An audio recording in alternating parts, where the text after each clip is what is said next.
Nandito ako sa bilihan ng almusal kabayan. Kung tawagin ay Ratbo.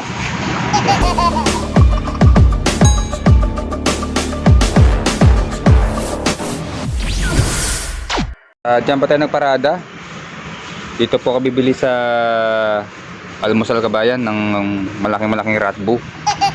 Grabe naman Ratbo na to. Nang buhala eh. Bili tayo ng almusal. Ito masarap to, may cheese to eh. 35 ata isa yan. Akala ko ano naman ang bulsa ko. ARC pala tsaka passport. Malintik niya. Dapat pera ang laman yan eh, hindi passport eh. Tanga lang. Pwede na 100. Ito po yung soya milk kabayan. Ayan. Ayos po yan. Saka binili ko tinapay may cheese. Doon ulit tayo tambay sa Karagatan kabayan. Noon tayo magmumuni-muni. At yan ang mismong buhay natin ngayong linggo. Kabayan, dito pa tayo sa amin na pinakamataas na Nyugan kabayan. Grabe po yan. Napakataas po niyan kabayan. Isa po ito sa pinakamataas na matatandang nyug dito po sa Taytong area.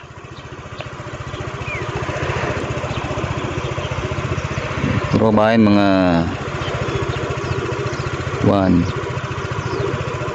2 5 mga ano kabayan 25 floor. Ganyan kataas. Grabe po yan. Lalo po yung isa na yun, no? Taas. Ito po yung mga sinaunang tubo kabayan. Pinakasinaunang tanim. Mga ano na po yan, 100 years megit na. Pinakatataas na nyugan na yan. At napakatibay, kahit anong klaseng bagyo rito ay tindig pa rin kabayan. Wala pong ano, walang bumagsak nung malakas na bagyo ng Hulyan. Kanya po katibay ang nyug. At ang magbababagsak lang po dyan kabayan ay hurricane na number 5. Hurricane number 4 hindi kaya yan. Mga 5 kabayan. Ito tumama sa Amerika. Yan na mismong babali niyan.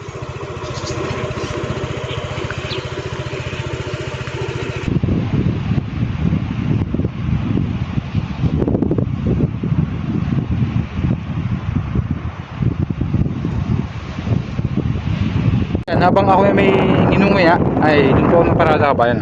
Sa bago po itong spot na aking pinuntahan. Ngayon kabayan, may mga ano po doon troso na inanod pa. At meron po doon isang malaking bako. Yun po yung nagkatrabaho kabayan. Dahil nga po sa nangyaring bagyo nung haraan na 2 weeks ago kabayan, bagyong Hulyan. International name ay bagyong Kraton. Banda po dito ay medyo ano na po kabayan, lumilinis-linis na. Ito po yung mga troso kabayan, no, na mga putol-putol na, pero malaking kahoy po yan kabayan. At inunti-unti lang po na trabawin hanggang dun sa dulo. Kasi nga po ito kabayan, ano po siya, tourist spot. Tourist spot na bawal po maligo kabayan, no. Bisi-bisita lang po. Kasi nga po yung dagat po dito ay bigla pong lalim. At ito po yung sample ng troso kabayan. Yan. Ito po ay troso na inanod po ng karagatan. Galing po ng kabundukan kabayan na bumaba po.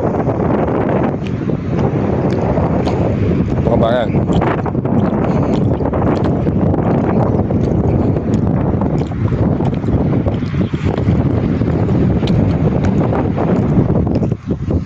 Kabayan, malalaki po yung troso niyan.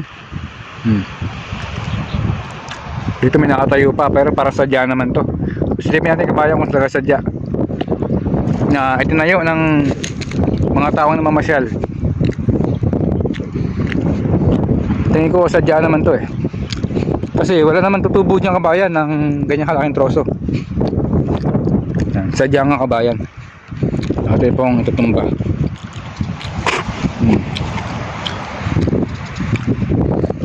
Nandun pa kabayan, may nililinis. At parang may police po doon. Police na kabayan. Police car. Para ay kalaga ng lugar sa nangyaring bagyo kabayan. Doon na po tayo tambay at meron pa tayong dalang kape.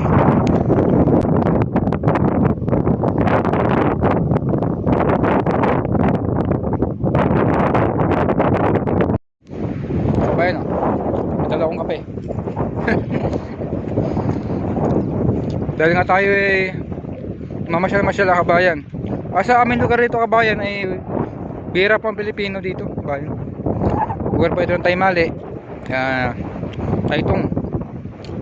Bihira po ang mga Pilipino dito sa amin. At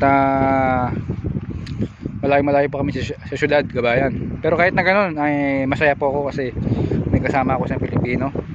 Kami nagkaintindihan kabayan, no? Yun po ang pinaka-importante, magkaintindihan kayo dalawa.